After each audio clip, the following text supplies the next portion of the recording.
पहला वीडियो है।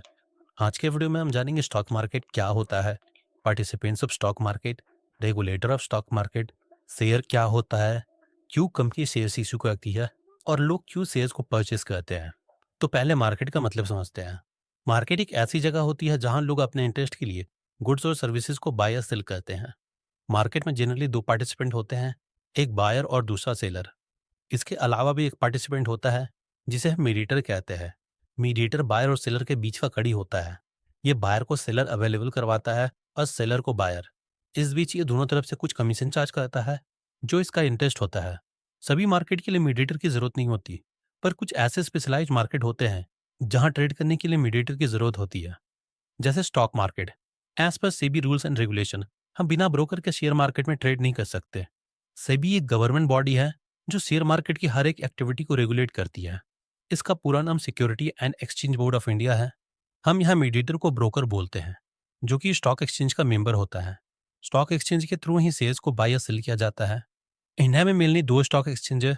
पहला बीएससी मतलब बॉम्बे स्टॉक एक्सचेंज और दूसरा एनएससी मतलब नेशनल स्टॉक एक्सचेंज। अब आप मार्केट का मतलब समझ चुके हैं। तो जब इस मार्केट वर्ड के साथ कोई स्पेसिफाइड वर्ड जुड़ जाता है तो वो एक स्पेसिफाइड मार्केट कहलाता है। जैसे अगर मार्केट के आगे बुक वर्ड जोड़ दे तो ये एक स्पेसिफाइड मार्केट कहलाएगा, जो होता है बुक मार्केट, जहां बुक्स की बाइंग एंड सेलिंग होती है। अगर मार्केट के आगे फ्रूट वर्ड जोड़ दे तो ये होगा फ्रूट मार्केट, जहां फ्रूट्स की बाइंग एंड सेलिंग होती है। ऐसे ही स्टॉक मार्केट एक स्पेसिफाइड मार्केट है जहां स्टॉक की बाइंग एंड सेलिंग होती है। तो अब आप सोच रहे होंगे क्या बुक्स और फ्रूट की तरह इसे भी फिजिकल मार्केट में ट्रेड करना पड़ता है? पर ऐसा नहीं है। स्टॉक्स को ट्रेड करने के लिए ब्रोकर्स आपको डिजिटल प्लेटफॉर्म प्रोवाइड करते हैं जहां आप फोन या पीसी के थ्रू स्टॉक मार्केट में ट्रेड कर सकते हैं। अब आपके मन में बहुत सारे क्वेश्चन चल रहे होंगे। शेयर होते क्या हैं, कंपनी क्यों शेयर इशू करती है और पब्लिक या इन्वेस्टर क्यों शेयर्स को खरीदते हैं। तो शेयर होता क्या है?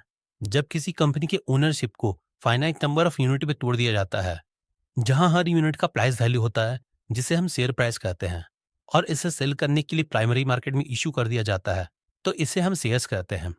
अगर कोई व्यक्ति इस शेयर्स को खरीदता है तो इसका मतलब वो उस कंपनी की ओनरशिप को खरीद रहा है। अगर कंपनी को फ्यूचर में कोई प्रॉफिट या लॉस होता है तो वो व्यक्ति उस प्रोपोर्शन में प्रॉफिट या लॉस का हिस्सेदार होगा जिस प्रोपोर्शन में उसने कंपनी के शेयर्स खरीदे थे।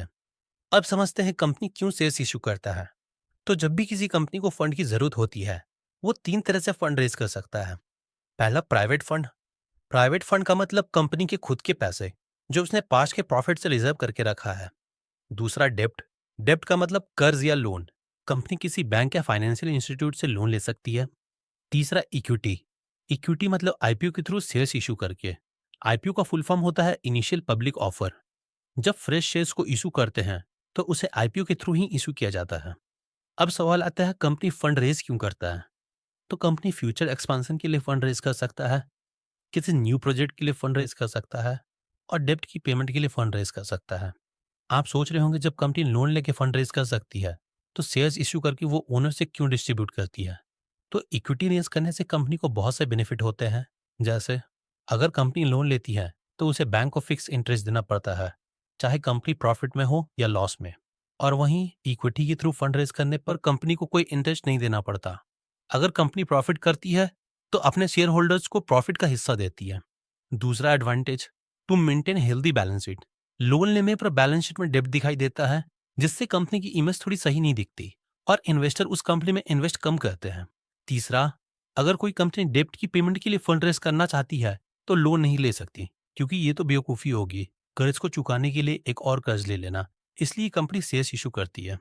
और एंड में सवाल आता है पब्लिक क्यों शेयर्स परचेस करती है जब इसमें लॉस के चांसेस है। तो ऐसा है, शेयर मार्केट में जितने भी लोग इन्वॉल्व है सब पैसे के लिए और प्रॉफिट के लिए इन्वॉल्व है। एक इंडिविजुअल किसी कंपनी के शेयर्स में तभी इन्वेस्ट करता है जब उसे उस कंपनी